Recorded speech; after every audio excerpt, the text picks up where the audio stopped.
Ha, başlayalım mı? Assalamualaikum, hurmatli aziz qarindoshlar. Men Asqan Qulluq Hamish, Rossiyaning poytaxti Stokgolmda yashayman. Men necha vaqtdan beri mushu ota-onamniki hurligi, erkinlik uchun namoyish qilayotdim. O'tirlikda havo sovib ketishi sababli undan keyin hukumat taraflaridan mangadigan ishlar bo'lib, idoramniki ishlarni aldirash yo'qlabdim. Xitoyniki olimpika başlanışına yana parlament aldığında bir günden başlap namoyishlarni yana başladım. Belki günü to'liq chiqib qolamsam, ertaga chiqib kirishman. Andan keyin normal havo issigandan yana shunday davomli boshlanib ketadi. Bunga qarindoshlarniki ota-onasiga vaqtida ega chiqishini hech qanday bir takliflardan, hech qanday bir gap so'zlardan qo'rqmay oldiga qarab menish kerakligini eskartib o'taman.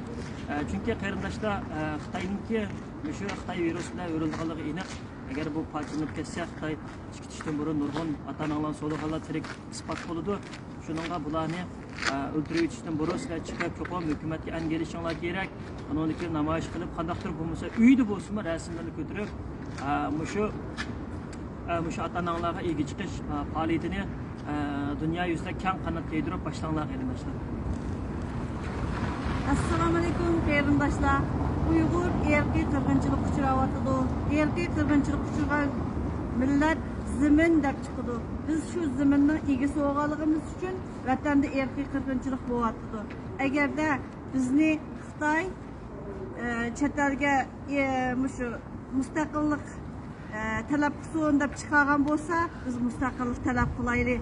Xitoyning adam bo'lgandan keyin mustaqillik talab qilaylik. Endi chet eldagilar indigenes Uyg'urlarni jiqgan, ular o'zining yo'lini meniversin, biz o'z yo'limizni meniveraylik. Balkim Allohdan bizga kelamdi yoki sizlar kelamdi, shu vaqtda ko'ramiz. Rahmat sizlarga qarindoshlar.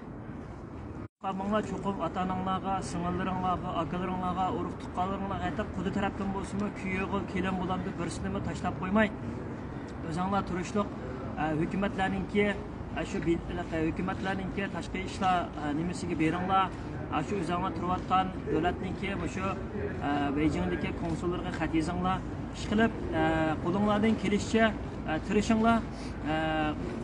Shuningga qarindoshlarninki men ota-onasiga ega chiqishini talab qilaman va shundaqla Xitoy hukumatiningki meningki ota-onamni tezdan qo'yib o'tishini talab qilaman. Chunki meningki ota-onam begunoh.